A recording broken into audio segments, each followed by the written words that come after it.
বাবা তুমি কোথায় খেলতে আসছো? কোন পার্কে এটা?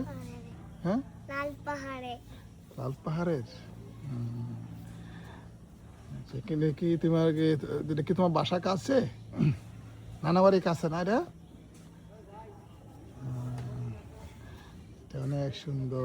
দেখো তো বাবা, এই যে একটা গরু দেখেছো, ষাঁড়। হ্যাঁ, তোমার দাদা বাড়িতে গরু আর ষাঁড় আছে? হ্যাঁ, মুখে বলো।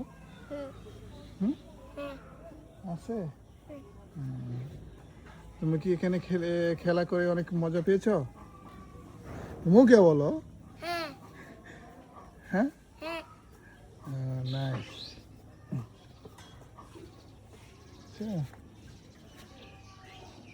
এটা হলো মিল্টন সামাদ্দার ভাইয়ের প্রজেক্ট, চাইল্ড অ্যান্ড কি জানি কি আর